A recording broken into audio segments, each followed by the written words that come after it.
আসসালামু আলাইকুম রহমতুল্লাহ। Hello viewers, দশম শ্রেণীর শিক্ষার্থী বন্ধুরা, আশা করি ভালো আছো। ম্যাথ এডুকেয়ার জোন অনলাইন শিক্ষা পরিবারের পক্ষ থেকে তোমাদের সবাইকে স্বাগতম।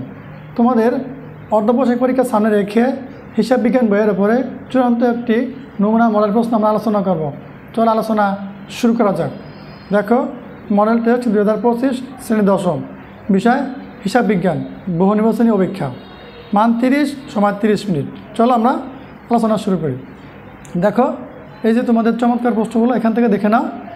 এই প্রশ্নগুলো দ্বারা একটা স্কুলে পরীক্ষা হয়েছে, সেখান থেকে আমি সংগ্রহ করে তোমাদের জন্য ভিডিও আকারে উপস্থাপন করেছি, যাতে তোমরা তোমাদের পরীক্ষার জন্য ভালো একটা ধারণা নিতে পারো। তোমাদের প্রশ্নটাও এই মানদণ্ড অনুযায়ী আসবে, ঠিক আছে? তোমরা এখান থেকে দেখে ভালো একটা ধারণা অর্জন করো। আশা করি তোমাদের পরীক্ষার এটা অনেক সহায়ক ভূমিকা পালন করবে। দেখো, এই যে গুরুত্বপূর্ণ প্রশ্নগুলো পরীক্ষা আসছে, তোমাদের সিলেবাস এবং এই পরীক্ষার সিলেবাস প্রায় কাছাকাছি। তোমরা বাসায় বাসে এই প্রশ্নগুলো দেখে এগুলো প্র্যাকটিস করো। দেখো, এখানে 16 নম্বর থেকে দেওয়া আছে এই প্রশ্নগুলো। তোমরা এগুলো দেখে তোমাদের গাইডবইতে এগুলো আছে, এগুলো দেখে তোমরা প্র্যাকটিস করো। সাথে সাথে তোমাদের পরীক্ষার জন্য স্কুল থেকে যে সিলেবাস দেওয়া হয়েছে, সেই সিলেবাসের প্রশ্নগুলো প্র্যাকটিস করো। বাকি সময়ে তোমরা এগুলো দেখতে পারো, ঠিক আছে? এগুলো আসতে পারে, কারণ এগুলো তোমাদের সিলেবাস অনুযায়ী তৈরি করা হয়েছে। চলো এবার আমরা তোমাদের সৃজনশীল প্রশ্নটা দেখে নিব। মডেল টেস্ট 2025 শ্রেণী দশম, বিষয় হিসাব বিজ্ঞান, সৃজনশীল সংক্ষিপ্ত প্রশ্ন উত্তর। দেখো, বিষয়কর 146, পূর্ণমান 70, সময় 2 ঘন্টা 30 মিনিট। এই যে এখানে সৃজনশীল প্রশ্নগুলো দেওয়া আছে, তোমরা স্টেপ বাই স্টেপ এগুলো দেখে নাও। এগুলো দেখে পরীক্ষার জন্য ভালো একটা প্রস্তুতি নাও। হাতে সময় থাকলে বাসা বাসায় এই প্রশ্নের একটা পরীক্ষা দাও। আশা করি তোমাদের ভালো একটা উপকার হবে এবং এগুলো পরীক্ষার জন্য ভালো তোমাদের সহযোগিতা করবে, কারণ এগুলো তোমাদের পরীক্ষা থাকতে পারে, কারণ এগুলো সিলেবাস, তোমার পরীক্ষার সিলেবাস কাছাকাছি, একই সিলেবাস, ঠিক আছে? দেখো, এই প্রশ্নগুলো স্টেপ স্টেপ দেওয়া আছে, তোমরা এগুলো দেখে নাও, দেখে এগুলো প্র্যাকটিস করো।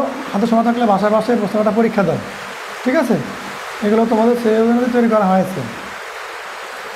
আমাদের গুরুত্বপূর্ণ ক্লাসে তোমাদের সবাইকে স্বাগতম। এভাবে তোমাদের সকল বিষয়ের ধারাবাহিক ক্লাস আমাদের এই ম্যাথ এডুকেশন জোন ইউটিউব চ্যানেলে এবং ফেসবুকে পেয়ে যাবে। সেখান থেকে তোমার পর্যায়ক্রমে এগুলো দেখে নিতে পারো। প্রিয় শিক্ষার্থীরা, দেখো, এই 6 নম্বর একটা প্রশ্ন। এই যে ক নম্বর প্রশ্ন থেকে 6 ক, মূলধন জাতীয় লেনদেনের পরিমাণ নির্ণয় করো। সূত্র প্রয়োগ করে তোমরা এই চমৎকারগুলো প্র্যাকটিস করো। এগুলো তোমাদের পরীক্ষার জন্য আসতে পারে, ঠিক আছে? এগুলোর সাথে তোমাদের বই অনুযায়ী, বইয়ের সিলেবাস অনুযায়ী ওগুলো প্র্যাকটিস করবা। তারপরে তোমাদের পরীক্ষার জন্য ভালো একটা প্রস্তুতি হয়ে যাবে। দেখো, আপনাকে বলা আছে কি আর্থিক বিবরণী প্রস্তুতকরণ অংশ। এই যে চমৎকার অঙ্কটা এখান থেকে দেখে নাও, দেখে তোমরা এগুলো প্র্যাকটিস করো। তোমাদের প্রশ্নগুলো এই ক্যাটাগরিতে আসবে। দেখো, এখানে দেওয়া আছে 9 নং সংক্ষিপ্ত প্রশ্ন, যেখানে 5টি প্রশ্ন উত্তর দাও। এখানে এই যে 8টা প্রশ্ন দেওয়া আছে, তার থেকে 5টা প্রশ্ন উত্তর দেবা, তার জন্য 10 মার্ক পেয়ে যাবা, ঠিক আছে? এই ছিল তোমাদের পূর্ণাঙ্গ 100 মার্কের একটি নমুনা মডেল প্রশ্ন। তোমরা এই প্রশ্ন দেখে এগুলো প্র্যাকটিস করতে পারো। পরবর্তী ভিডিও দেখার আমন্ত্রণ জানিয়ে এখানে বিদায় নিচ্ছি। সব ভালো থাকো, আল্লাহ হাফেজ।